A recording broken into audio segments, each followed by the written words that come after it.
The National Museum of the Italian Risorgimento in Torino was founded in 1878. It is uniquely national due to the importance and richness of its collections. It is located in the heart of Torino, in Palazzo Carignano, and has been an official UNESCO site since 1997. The palace building houses the original seat of the Chamber of Deputies of the Subalpine Parliament, dated 1848. Today it is a modern, interactive, multimedia museum which offers its visitors a one-of-a-kind experience.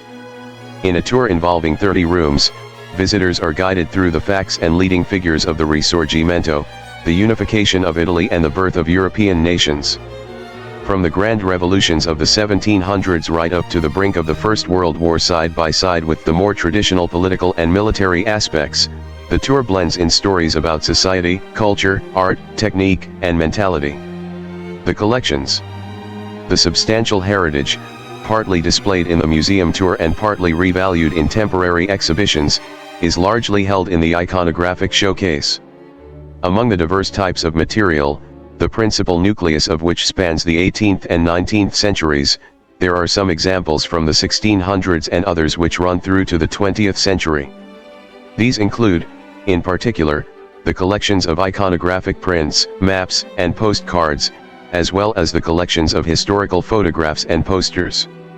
An important library is annexed to the museum itself, specialized in the history of the Risorgimento period.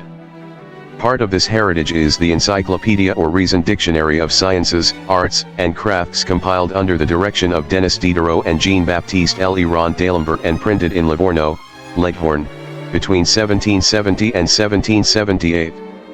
This library is particularly interesting because it contains some of the most important periodicals published in the 19th century. The historical archives of the museum represent a documentary complex of extraordinary richness and interest. The main body is dated between the 18th and 19th centuries and includes documents deriving from the 13th to the 15th centuries and running up to the Second World War and the Resistance. Flanked by authentic archival collections relating to men and women, politicians, soldiers, patriots, families, and institutions, documents are stored which give evidence of the taste for collections from those times. The typology of the finds present is very varied: weapons, banners, uniforms, printed documents, and manuscripts, and figurative works. The place of honor is certainly represented by the Chamber of Deputies of the Subalpine Parliament, a national monument since 1898 and the only original example in the world of the parliamentary halls established after the revolutions of 1848. Proclamation of Rimini by Gioacchino Murat in 1815, preserved in the museum. The 2,579 artifacts on display to the public, which were selected from the 53,011 belonging to the museum, describe the path that led to the unification of Italy. There are also references to other European nations that acquired independence in the 19th century, experiencing a period comparable to that of the Italian Risorgimento. There are exhibition itineraries for the disabled aimed at the blind, the visually impaired and the hearing impaired. The exhibition occupies approximately 3,500 square meters distributed over 30 rooms. The first three narrate the exhibitions of the past from a national perspective from 1878 to 1961, from a Piedmontese and Turin perspective and from a fascist perspective, to illustrate the different interpretations that the Risorgimento had in the 19th and 20th centuries.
you.